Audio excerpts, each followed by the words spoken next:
ગેરકાયદે દબાણો સામે સરકારની મોટી કાર્યવાહી ફેઝ 2 અંતર્ગત 10,000થી વધુ બાંધકામ દૂર કરાયા. એએમસીએ કહ્યું ચંડોળા તળાવમાં 99% ગેરકાયદે દબાણો દૂર કરાયા. એએમસી એસ્ટેટ વિભાગની 7 ઝોનની ટીમ કાર્યરત. અમદાવાદ પોલીસ કમિશનરે ચંડોળામાં ડિમોલિશન વખતે થયેલા વિવાદની માહિતી મેળવી. સીપીએ કહ્યું બંદોબસ્ત સાથે વિવાદ ન થાય તે પ્રમાણે મસ્જિદ તોડી પડાશે.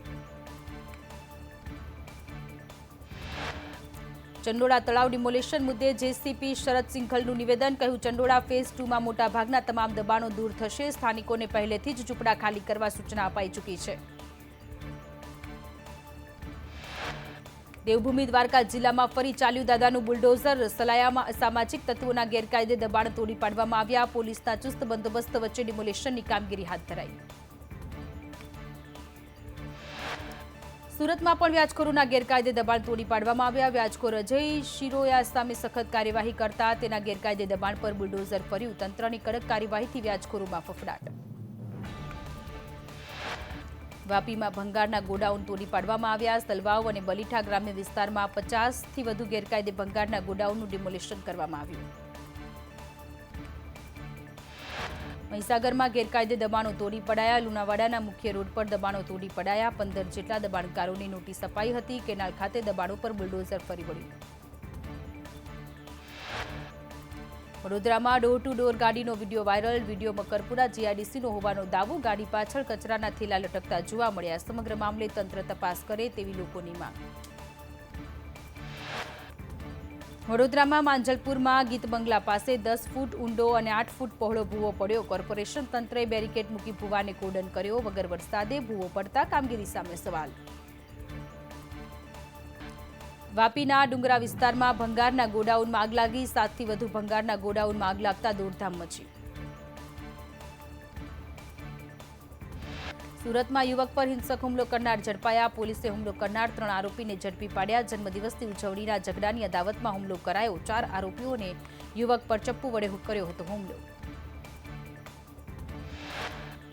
રાજકોટમાં પોલીસ પર પથ્થરમારા મુદ્દે આજી ડેમ પોલીસે 20 આરોપીઓની ધરપકડ કરી. પશુબલી અટકાવવા જતા થયું હતું ઘર્ષણ. પોલીસ પર પથ્થરમારો, વાહનમાં તોડફોડ કરાઈ હતી. નર્મદામાં આરટીઈ કૌભાંડમાં આરોપી દર્પણ પટેલના આગોતરા જામીન નામંજૂર. કોર્ટે દર્પણ પટેલના આગોતરા જામીન નામંજૂર કર્યા. મુખ્ય આરોપી ફરિયાદના 15 દિવસ બાદ પણ ફરાર.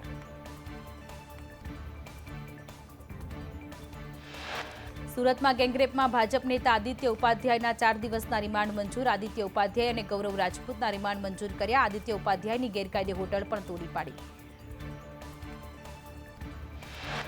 યુવતીને કેફી પદાર્થ પીવડાવી હોટલમાં દુષ્કર્મ કર્યું હતું. ડુમસ ફરવા લઈ જવાના બહાને હોટલમાં લઈ જઈ દુષ્કર્મ આચર્યું હતું. જહાંગીરપુરા વિસ્તારમાં હોટલમાં આચર્યું હતું દુષ્કર્મ.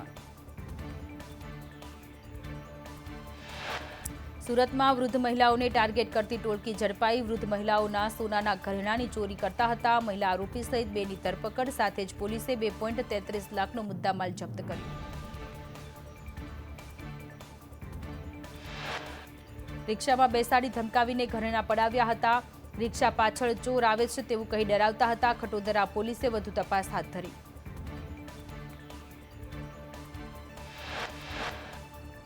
અમરેલીના ધારી પંથકમાં કમોસમી વરસાદ. ચલાલા તેમજ આસપાસના વિસ્તારોમાં પણ પવન સાથે વરસાદ ખાબક્યો. ધારી પંથકમાં કેરીના પાકને નુકસાનની ભીતિ. અમરેલીના બગસરા પંથકમાં વરસાદ ખાબક્યો. જૂની નવી હળિયાદ માણેકવાડામાં વરસાદ. ભારે પવન અને ગાજવીજ સાથે વરસાદ પડતા વાતાવરણમાં પ્રસરી ઠંડક. અમરેલીના ખાંભાગીર પંથકમાં કમોસમી વરસાદ. દાઢિયાળી, પીપળવા, ગીદરડી વિસ્તારમાં વરસાદ. અસહ્ય ગરમી વચ્ચે વરસાદથી વાતાવરણમાં ઠંડક પ્રસરી.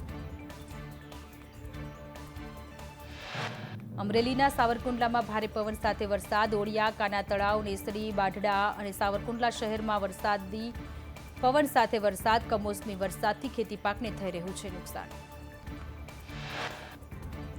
22 થી 24 મે સુધી ગુજરાતમાં ભારે વરસાદની ચેતવણી. આઈએમડીના વૈજ્ઞાનિક નરેશ કુમારની આગાહી. કેન્દ્રીય હવામાન વિભાગના જણાવ્યા અનુસાર ચક્રવાત ગુજરાત નજીકથી પસાર થવાની સંભાવના. ગુજરાતમાં 2.5 ઇંચ સુધી વરસાદની સંભાવના. હવામાન વિભાગના જણાવ્યા અનુસાર 25 મે પહેલા કેરળમાં પણ ચોમાસું આવી શકે છે. ગુજરાતમાં 3 દિવસ ભારે વરસાદ પડશે. આગામી 7 દિવસ સાર્વત્રિક વરસાદની હવામાન વિભાગની આગાહી 22 થી 25 મે સુધી રાજ્યમાં સાર્વત્રિક વરસાદની આગાહી. કચ્છ, સૌરાષ્ટ્ર અને દક્ષિણ ગુજરાતમાં ભારે વરસાદની આગાહી 50 કિલોમીટર પ્રતિ કલાકના ઝડપે પવન ફૂંકાવાની શક્યતા. ભારે પવન સાથે સાર્વત્રિક ભારે વરસાદની આગાહી. રાજ્યમાં એક સાથે બે વરસાદી સિસ્ટમ સક્રિય. એક સિસ્ટમ રાજસ્થાન તરફ, બીજી અરબી સમુદ્ર તરફથી ગુજરાત પહોંચશે. અરબી સમુદ્રમાં અપર એર સાયક્લોનિક સર્ક્યુલેશન સક્રિય. સાયક્લોનિક સર્ક્યુલેશન 22 મેની આસપાસ લો પ્રેશરમાં ફેરવાશે. ચોમાસાને લઈને પણ દેશમાં પરિસ્થિતિ સાનુકૂળ છે. 4-5 દિવસમાં કેરળમાં ચોમાસાનું આગમન થશે. આજે રાજકોટ, જૂનાગઢ, ગીર સોમનાથ, દીવ, અમરેલી, ભાવનગરમાં વરસાદની આગાહી. તો ખેડા, પંચમહાલ, દાહોદ, મહીસાગર, આણંદ, વડોદરા, છોટાઉદેપુરમાં પણ વરસાદની આગાહી. જ્યારે ભરૂચ, નર્મદા, સુરત, તાપી, નવસારી, વલસાડ, ડાંગ, દમણ, દાદરાનગર હવેલીમાં વરસાદની આગાહી. તો ઉત્તર ગુજરાતના અરવલ્લીમાં પણ વરસાદની આગાહી. કાલથી ક્યાંક ભારે તો ક્યાંક મધ્યમ વરસાદની આગાહી. કાલે રાજકોટ, જૂનાગઢ, ગીર સોમનાથ, દીવ, અમરેલી, ભાવનગરમાં વરસાદની આગાહી. તો અરવલ્લી અને સાબરકાંઠામાં પણ પડી શકે છે વરસાદ. જ્યારે મધ્ય ગુજરાતના મહીસાગર, ખેડા, પંચમહાલ, દાહોદ, આણંદ, વડોદરા, છોટાઉદેપુરમાં વરસાદની આગાહી. તો વળી કાલે દક્ષિણ ગુજરાતના ભરૂચ, નર્મદા, સુરત, તાપી, નવસારી, વલસાડ, ડાંગ અને દમણ, દાદરાનગર હવેલીમાં વરસાદની આગાહી. 15 થી 21 જૂનની આસપાસ ગુજરાતમાં ચોમાસું શરૂ થશે. ખગોળશાસ્ત્રી દિવ્યદર્શન પુરોહિતનું નિવેદન. કહ્યું, આ વખતે ચોમાસું ગુજરાતમાં પૂર લાવશે. ક્લાઇમેટ ચેન્જથી દરિયો ગરમ થઈ રહ્યો છે. ખગોળશાસ્ત્રીના જણાવ્યા અનુસાર દિવાળી સુધી ચોમાસું ગુજરાતમાં રહેશે. કોંકણથી ગુજરાતમાં ચોમાસું પ્રવેશ કરશે. દક્ષિણ ગુજરાત તરફ વરસાદ વધુ વરસી શકે. દિવ્યદર્શન પુરોહિતના કહેવા મુજબ રાજ્યમાં 25 થી 31 મે સુધી વાવાઝોડાની શક્યતા. કર્ણાટકની ઉપર એર સર્ક્યુલેશન ફરી રહ્યું છે. હાલ 50% જ વાવાઝોડાની શક્યતા. હવામાન નિષ્ણાંત પરેશ ગોસ્વામીની વાવાઝોડાને લઈ ચેતવણી. કહ્યું, વાવાઝોડું વધુ મજબૂત બને તેવી વ્યક્ત કરી શક્યતા. વાવાઝોડામાં વધી શકે છે પવનની ગતિ. હવામાન નિષ્ણાંતના જણાવ્યા અનુસાર 80 થી 100 કિલોમીટરની ઝડપે ફૂંકાઈ શકે છે પવન. દરિયાકાંઠાથી નજીકમાં સર્જાઈ છે વાવાઝોડાની સિસ્ટમ.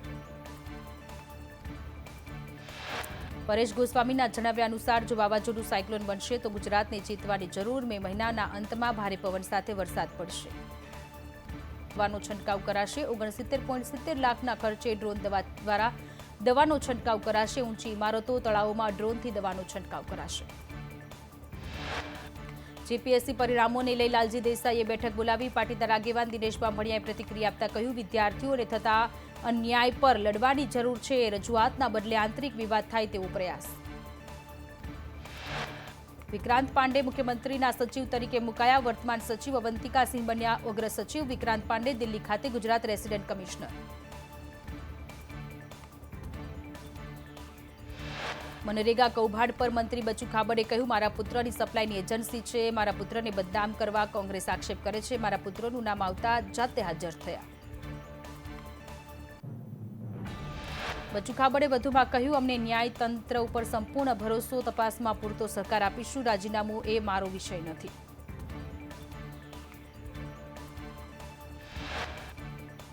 આમોદના પુરશા ગામે સરપંચ સામે અવિશ્વાસની દરખાસ્ત. લખીબેન પરમાર વિરુદ્ધ અવિશ્વાસની દરખાસ્ત પસાર. સરપંચ સભ્યોને વિશ્વાસમાં ન લેતા અવિશ્વાસની દરખાસ્ત. ટીડીઓ અને અન્ય અધિકારીઓની હાજરીમાં બેઠક યોજાઈ. બુલેટ ટ્રેન પ્રોજેક્ટનું કામ પૂરજોશમાં ચાલી રહ્યું છે. અમદાવાદ મુંબઈ બુલેટ ટ્રેન પ્રોજેક્ટમાં 300 કિલોમીટર વાઇડ કટ્સનું નિર્માણ પૂર્ણ થયું. સુરતમાં 400 મીટર લાંબા પૂર્ણ સ્પાન મુકાયા.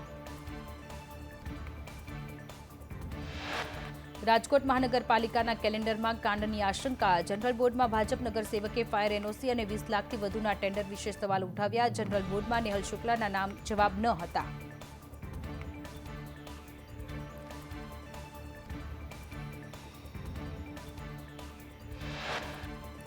જનરલ બોર્ડમાં સવાલને લઈને નેહલ શુક્લએ કહ્યું, નગરસેવક તરીકે પ્રજાના કામ અંગે પૂછવાનો અધિકાર. 20 લાખથી વધુના ટેન્ડર અંગે પણ વિસ્તૃત માહિતી માંગી. રાજકોટમાં કેલેન્ડર કાંડ મુદ્દે મેયર નૈના પેઢડિયાએ કહ્યું, તપાસ કરીને જવાબ આપીશું. જે કંઈ હશે તે પ્રજા સમક્ષ લાવવામાં આવશે.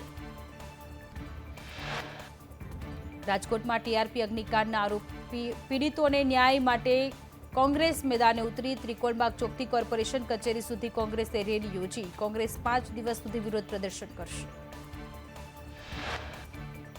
રાજકોટ કોર્પોરેશનની જનરલ બોર્ડમાં ટીઆરપી અગ્નિકાંડનો મુદ્દો ઉઠ્યો. બોર્ડની બેઠકમાં ટીઆરપી અગ્નિકાંડના બેનર સાથે કોંગ્રેસે વિરોધ પ્રદર્શન કર્યું. વશરામ સાગઠિયા સહિત કોંગ્રેસના નેતાઓએ વિરોધ રજૂ કર્યો. બોર્ડની બેઠકમાં કોંગી નગરસેવકોના હાથમાંથી કાગળ ખેંચી લેવામાં આવ્યા. મેયરને રજૂઆત કરતા વશરામ સાગઠિયાને અટકાવવામાં આવ્યા. વિપક્ષ વિકાસના કામ અટકાવતું હોવાનો ભાજપે આક્ષેપ કર્યો. રાજકોટ મેયરને વિપક્ષ નેતા વશરામ સાગઠિયાએ અલગ અલગ 21 મુદ્દાઓને લઈ આવેદનપત્ર આપ્યું. ટીઆરપી અગ્નિકાંડ, ટીપી શાખામાં ભ્રષ્ટાચાર, ફાયર વિભાગમાં ભરતી સહિતના મુદ્દે રજૂઆત કરી અગ્નિકાંડના જવાબદારને સજા મળે તેવી માંગ કરી. મનરેગા બાદ ડીસામાં રેનબસેરામાં કૌભાંડના આક્ષેપ. રેનબસેરા બનાવ્યા વગર જ 36.50 લાખ ચૂકવ્યું. જિલ્લા આયોજન મંડળની ગ્રાન્ટ ચાઉ થયાના આક્ષેપ. ટીડીઓ અને ચીફ ઓફિસર સામે ભ્રષ્ટાચારના આક્ષેપ. અમદાવાદમાં રેશન કાર્ડમાં ઈ-કેવાયસી ન કરનાર સામે કાર્યવાહી. આરોગ્ય વિભાગના આસિસ્ટન્ટ ફૂડ કંટ્રોલરે કહ્યું, અમદાવાદના 75,000થી વધુ રેશન કાર્ડ હોલ્ડ પર મુકાયા. હોલ્ડ પર મુકાયેલા રેશન કાર્ડ ધારકોને નહીં મળે અનાજ.